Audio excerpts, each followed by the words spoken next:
Nestle's Ever-Ready, the instant cocoa. Nestle's Quick for great chocolate milk. And Nestle's chocolate bars now present Space Patrol! High adventure in the wild, vast reaches of space. Missions of daring in the name of interplanetary justice. Travel into the future with Buzz Corey, Commander-in-Chief of the Space Patrol! In today's transcribed Space Patrol adventure, Buzz is at the controls of a strange spaceship in another galaxy.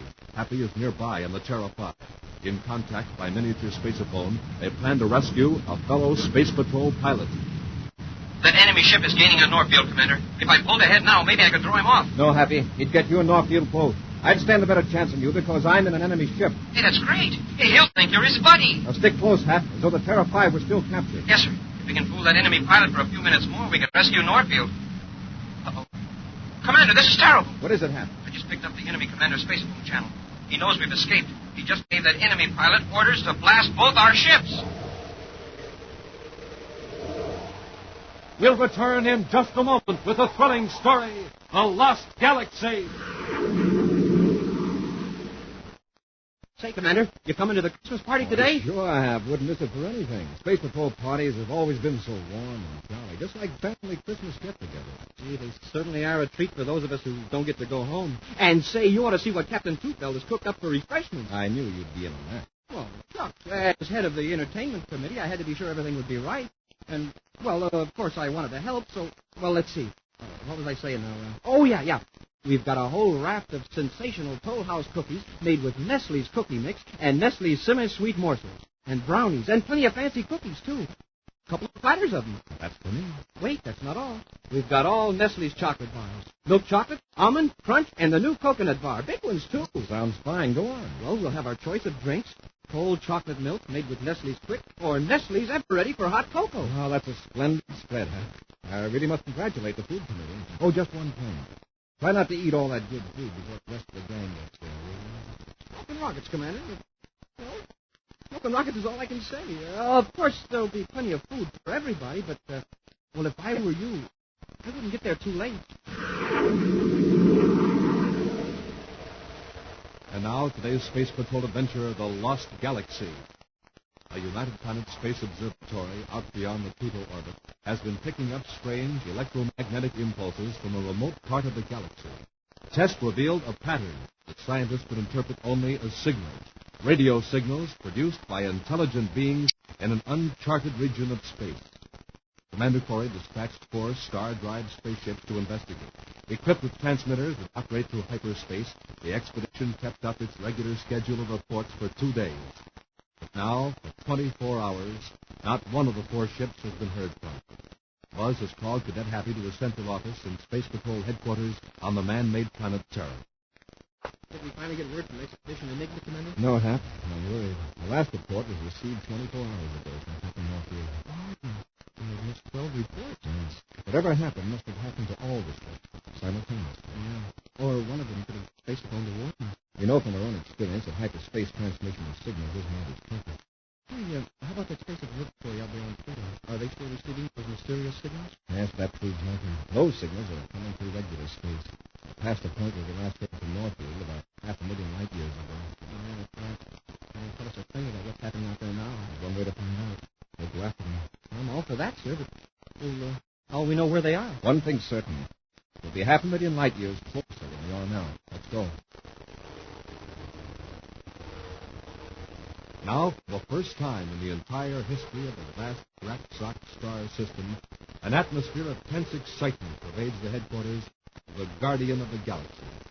Only Makor, the Guardian, retains his usual calm as he discusses alarming news with his chief aide, Sindrana. You have heard the report, I suppose, Sindrana? Yes, Makor. Can I assume you want me to issue a denial of this preposterous rumor and spread it throughout the galaxy? It is not a rumor.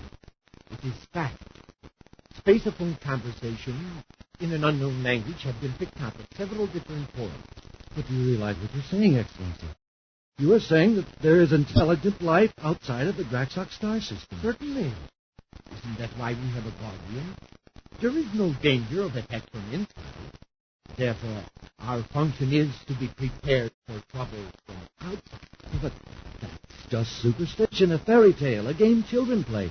The idea that Graxon should be attacked... Sendrana, are you accusing me of being the figurehead? No, Or that this service is a farce, a mockery? no, Maytor. It's just that for generations there's been no sign of intelligent life anywhere but in Graxon. Just the same. When the signals intercepted, 4 spaceships are moving through our... But there isn't much danger. 4 ships couldn't conquer the galaxy. The signals we have picked out may be merely the advance count of a vast fleet of ships. These scouts must be located and destroyed. But their weapons may be far more powerful than ours.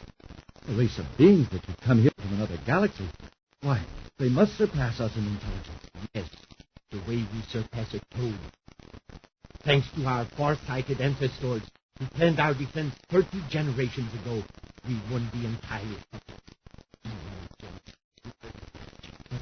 We have so few armed spaceships, and not enough men trained to fly what ship we have. One weapon is already in operation. The electronic signal deflector. If the enemy is already within our galaxy, what good will it do? It will keep him from contacting any of his attack force at a great distance from our solar system. And at a closer distance, the curved signals will confuse the enemy. Our own ships will also be confused. Yes, but to a lesser degree. Some of our ships have deflection detectors, so they can compensate for the effect. If we work fast and efficiently, we can rid ourselves of the intruder. I shall be glad to offer my services in any way. You will take a starship and blast off immediately to a point near to the perimeter of our galaxy. Now, here are your detailed orders. Meantime, Buzz and Happy and the Terra 5 have emerged from Star Drive at the approximate point where Captain Norfield gave his last report. While Happy carefully watches the viewscopes, Buzz makes repeated attempts to contact the missing Space Patrol ships. Men to Corey aboard Terra 5, calling all units of Expedition Enigma. Corey to all units of Expedition Enigma. No sighting jet, Commander. Ships may be out of range, Hap. Probably still heading toward the interior of the galaxy. And on top of that, they're spreading out in different directions. My guess is they wanted to Star Drive again so they could reach the source of those signals a lot quicker. Yeah. And when they came out, something happened before they could space them back to Terra. Try once more and look in the Star Drive. Men to Corey aboard Terra 5, calling units of Expedition Enigma. Give me some sort of signal if you can as I call your names. Lieutenant Beaker. Lieutenant Stitter. Lieutenant Marsden. Captain Norfield. Norfield here, Commander. Inland Comets at last. Well, it's good to hear your voice, Captain. Are you in trouble? No, outside of being a trifle lost. What about the other boys? I haven't heard from any of them for several hours, Commander. After we found out, they had trouble making contact by spacephone. Have you been making your reports to Terra? Yes, sir. 2-hour intervals. Haven't they been received? Our last contact with you was your 1,600-hour report yesterday. I haven't heard any Space Patrol signals since that time either, until now. Whatever the interference was, it's okay now. Reading you fine, just as clear as if you were in this galaxy. Norfield, I am in the galaxy. Happy and I blasted off to see what had happened to you. Well, now that you're here, sir, I can tell you this. It's good to have company. Something is wrong, Norfield. It's my instruments, Commander. The astrogation bank especially. They're out of adjustment. That's one of the reasons I lost contact with the other ships. What was the last contact? With Lieutenant Stitter, sir. He said he had sighted a planet that looked pretty good and he was going to investigate it. Why, pretty good. Did he mean he was receiving those mysterious signals from it? I assumed he meant that, Commander, that being the purpose of the expedition. Right then he faded out. After that, I noticed that my spacephone fix on Stitter didn't check with my astrogation instrument. This is serious, Norfield. If your astrogation instruments are off, you can't plot a hyperspace vector for a return to Terra. And at this 500,000 light-year distance, the error could be tremendous. Yes, I know. I've been trying to locate the trouble. Well, hold your present vector. We'll follow your spacephone signal until we pick you up on our viewscope. Very good, sir. We've got to correct those instruments of yours, Captain. Put on your ID signal and we'll write it in.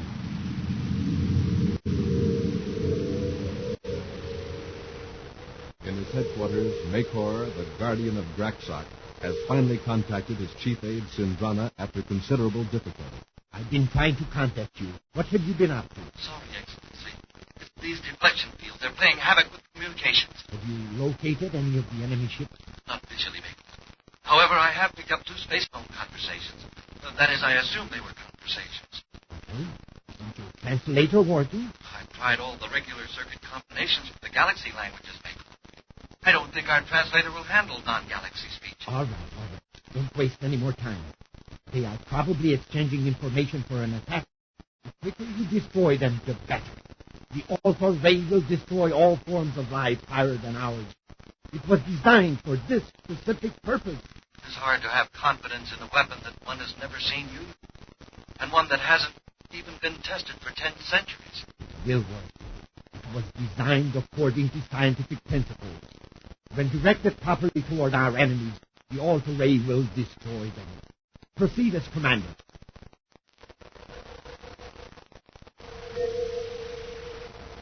With Captain Northfield's identification signals sounding in their spaceophone receiver, Buzz and Happy speed to contact their fellow space patroller. Hey, what's happening to the signal? We're getting closer to Northfield, so well, we should be coming in stronger. There's a strange drift operating here, huh? Electromagnetic drift. We'll hold this back, but maybe it'll clear up again. Commander, the view scope. There's a ship. Good. Apparently the drift isn't affecting the viewscope frequency. For a minute there, I was afraid we'd lost Captain Northfield. When we're a few DUs closer, we'll try contacting him on another frequency.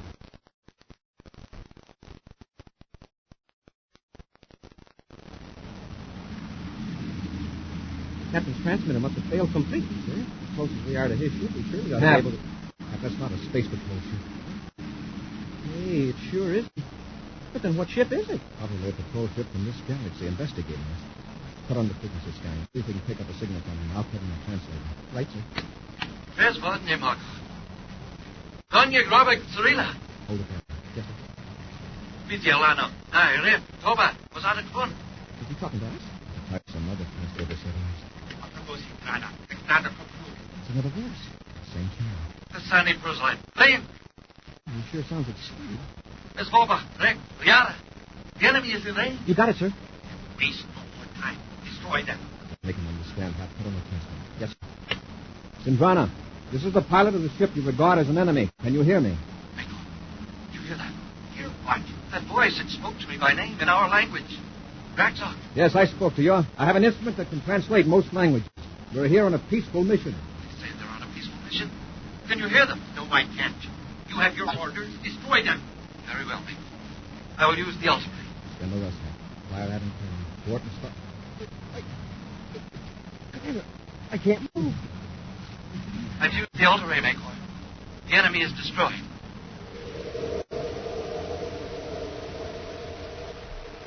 We'll return to Space Patrol in just a moment. Say, Dad, let's go around and see Captain Toothbell and see how the Christmas party's coming along. Hi there, Captain Toothbell. Oh, hi, Tony. Miss Carol asked me to come over and see if there was anything I could do to help her. Well, Tony, it's mighty nice of you to drop in, and Merry Christmas to you. Merry Christmas to you, Captain. This boss has some extra cookies that Carol baked for us. Look, she made lots of Tool House cookies with Nestle's Cookie Mix and Tinny Sweet Morsels. And here are brownies. Oh, boy, and Santa Claus cookies and chocolate tin wheels. Gee, it makes me hungry just to think about it. Can I have another? Hey, easy there, Tony. Let's not eat up the whole party before it starts. Okay. Say, I hope you've got plenty of Nestle's chocolate bars. Why, sure thing. See, this whole basket's full of milk chocolate, almond, crunch, and the new Nestle's coconut bar. How's that? Out of this universe. I'm glad you got the big size. What's to drink? Plenty of milk in the thermo freeze and plenty of Nestle's Quick, so we can make all the delicious chocolate milk you can drink. And a big supply of Nestle's Ever-Ready Cocoa for all those who want something hot. Smoking rocket. If this party isn't the greatest, well, it ought to be super cosmic. Well, Tony, I certainly hope so. The gang's been looking forward to Christmas and our little celebration. But right now, we better get the presents sorted and piled up. Now, no fair peeking. I'll see you at the party later. Boy, you can bet on that. I'll be the first through the door. I want to be sure Hap doesn't beat me to the refreshments. And now, back to our Space Patrol adventure, The Lost Galaxy. Buzz and Happy are in a remote galaxy to find 4 lost Space Patrol ships. Fearing an invasion, the Guardian of the Galaxy dispatched his chief aide, Sindrana, to destroy every strange ship encountered. Using his electronic translator, Buzz was able to establish contact with Sindrana. Despite the commander's protest that he was on a peaceful mission, Sindrana discharged a weapon that for centuries has been kept in readiness for a possible invader. Confident that he's destroyed his enemy, Cindrana reports to Makor, guardian of the Graxox star system. The enemy ship is continuing its original course, Makor. Have you changed your course, Sandrana? Yes, as a test. The ship is not attempting to follow me. Therefore, its pilot and other occupants, if any, have been eliminated by the Ultra Ray. Well, then board it. By studying the controls, you will probably be able to cut off its power. Then it can be easily brought to our main spaceport. Very good.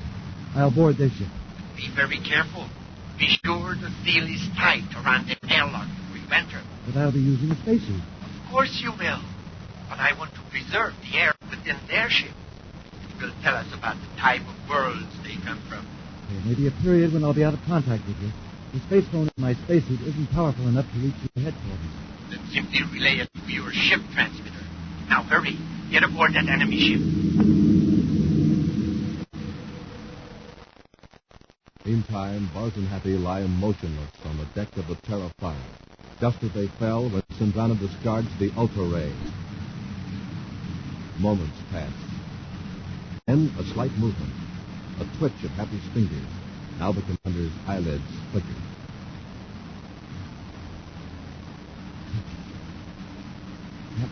Are you okay? Yes, sir. Sort of numb, fuzzy-headed. I can move my arms a little bit now. Wow, that Ultra Ray, whatever it is, sure packs a wallop. Yes, but lucky for us, not as much as it was supposed to. I'm in the airlock of the enemy ship, Nico. It's coming out of our space ray. Be sure there is no leak as you enter the ship. The outer hatch is closed tight. Now I'm opening the inner hatch.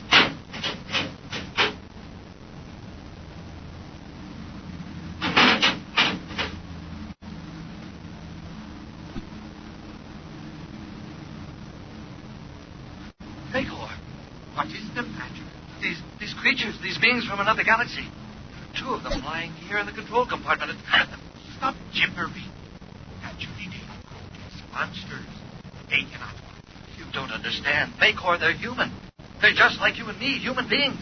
Not for the appearance, perhaps, but the Ultra Ray destroyed all that was really different about them. They're super intelligent. Yes. I've just looked at my atmosphere analyzer unit. The air in this ship is similar to that on many of our planets. I'm going to take a chance and lift my helmet face piece.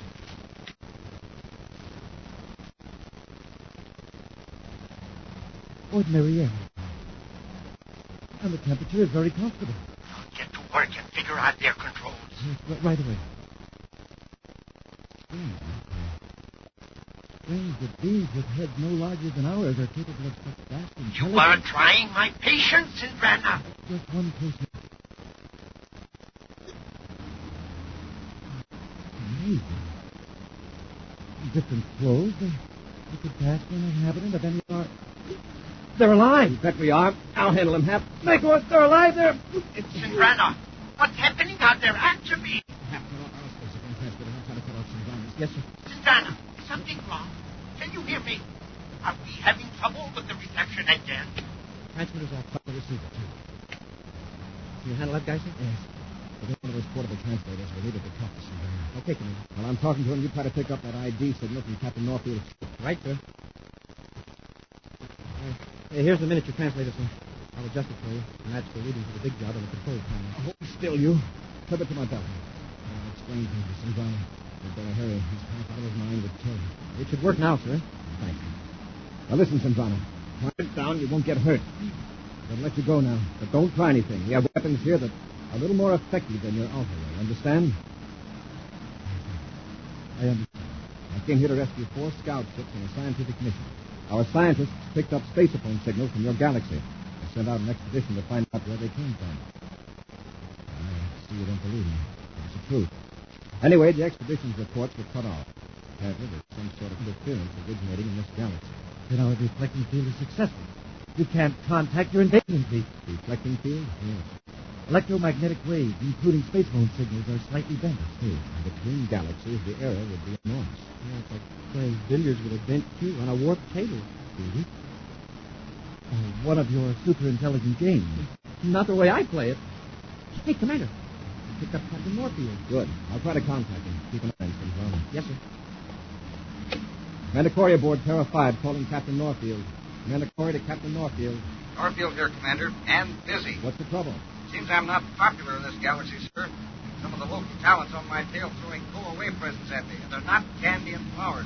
Explosives? The large economy size. We got something a little different, but we're okay now. How many ships are after you? Just one, but he'll do. I fired everything at him but the space rations. Now I'm down to evasive tactics only. Keep your ID signal on. We'll join you. Corey out. Thanks, Commander. I'll be seeing you.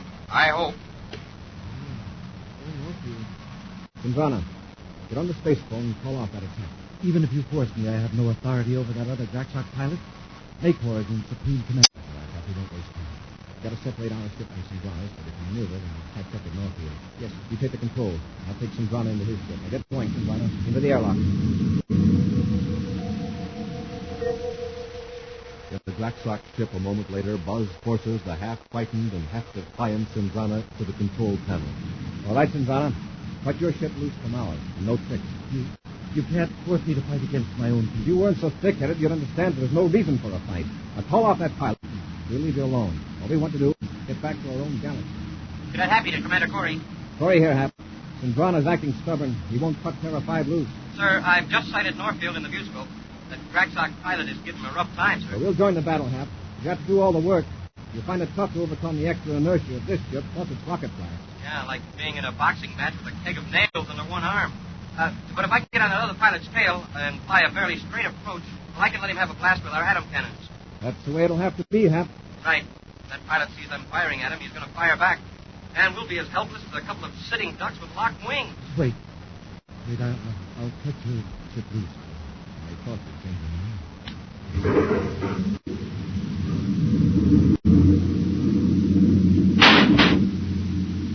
There.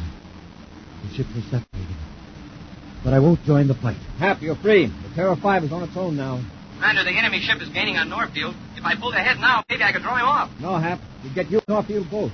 I'd stand a better chance because I'm in one of the Draxock ships. Hey, that's great. Now stick close, Hap, as though the Terra 5 was still captured. Yes, sir. Yeah, if we can keep that guy fooled for a few minutes more, we can rescue Norfield. Uh-oh. Hey, Commander, this is terrible. What is it, Happy? I just picked up the enemy commander's spacephone channel. He knows we've escaped. He just gave that enemy pilot orders to blast both our ships. We heard that, Sindrana. You're in for it. Let me take this ship away from here. If you run out, Happy will have to blow up that other ship. The pilot is with your own galaxy. Don't you want to save him? He has his orders for Makor. Now, look. Just stun him with your ultimate. The way you did Happy and me, it won't hurt him. It'll save his life. You can tell Makor it was an accident. Commander, shall I go after that Draxock pilot? Fire some bracket shots around him to get him off Norfield. I'm going to try to operate the ultra-ray myself. You can't do it. Even with your superior intelligence, a theory I'm beginning to doubt. Let's go, you Sindrana. Let's see. This control might be right. No, second. While you're playing with those controls, my fellow Draxock pilot will destroy your friend Happy. Keep still and let me alone. Let's see. Now, Corey. Great, the strategy worked. I knew I would get you off guard. Now, step back. You try to interfere, I'll use your own weapon on you. What are you going to do? Yes. I'm going to focus the Ultra Ray on your Terra 5 and take Happy out of the fight. Change our course a bit. So, now the Ultra Ray. Don't touch that switch. I'm in charge now, Corey. When I throw this switch, your cadet will be... Stand back, Corey. I'll fire. I warn you. I'll take my gun back, Sindrana. I forgot to tell you the safety design. The gun won't fire unless you press this lock. Like this. Let me take the gun away from you. Okay, Jim. I'm going to find out how the ultra-ray works. So I'll let you see. Commander, Sindrana's pal is firing at us. Shall I let him have it? No, Hap. This ultra-ray will take care of him. Stay where you are, Sindrana. This will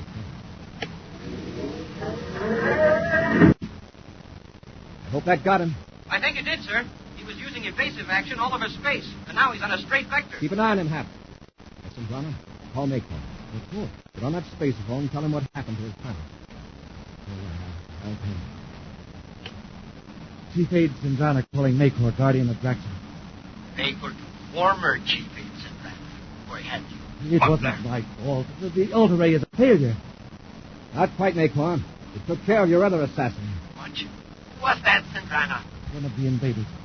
He turned the Ultra Ray and my ship on our other pilot. Yes, and right now he's unconscious and headed out of the galaxy. If you want to save him, you'd better listen to reason. Use the Ultra Ray on one of our people? Barbaric! You invader! We're not invaders.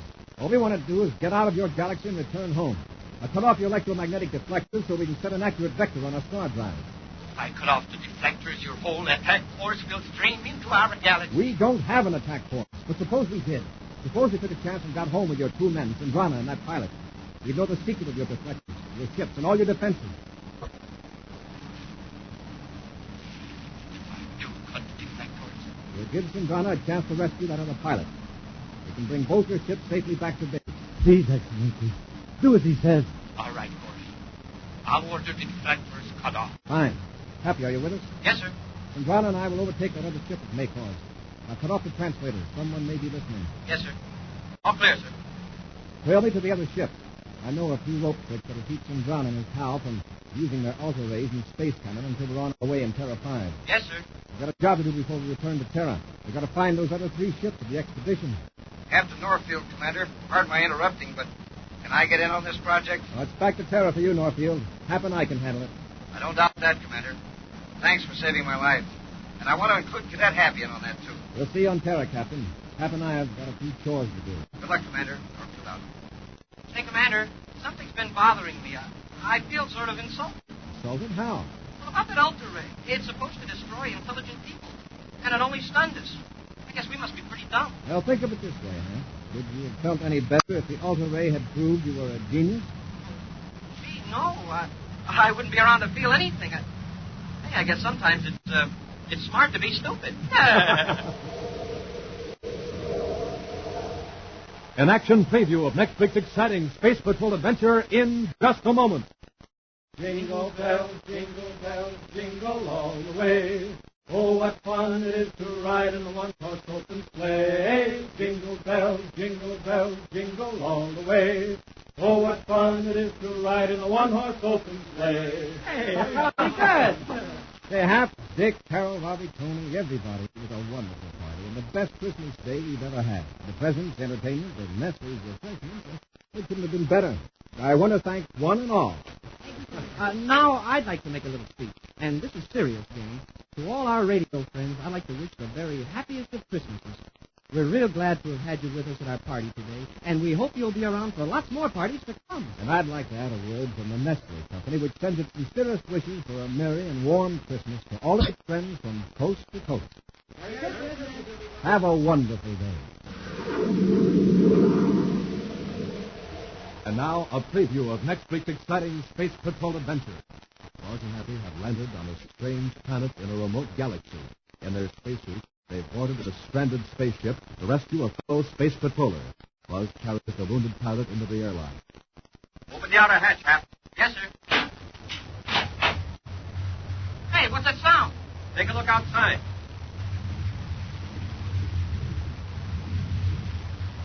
Commander, that stream of liquid, or that metal, or whatever it is rising up all around the ship. And the ladder's gone. Dissolved. Hap, we're stranded in a river of corrosive acid. If we don't get out of here, it'll dissolve the entire ship and us with it. Be sure to join us next week for the thrilling Space Patrol story, Ambush in Space. Space Patrol, created by Mike Moser, starring Ed Kemper as Commander Corey and Lynn Osborne as Cadet Happy, was written by Lou Houston, produced and directed by Larry Robertson, executive producer Helen Moser. Other players were Bela Kovacs, Ken Mayer, Norman Jolly, and Tony Sides. Dick Tufeld speaking. Now, don't forget to tune in next Saturday for exciting action on Space Patrol! This week's Space Patrol was brought to you by Nestle's Eveready, the instant cocoa, Nestle's Quick for great chocolate milk, and famous Nestle's chocolate bars. This program is broadcast for Armed Forces overseas through the worldwide facilities of the Armed Forces Radio Service. Space Patrol came to you transcribed from Hollywood. This is ABC Radio Network.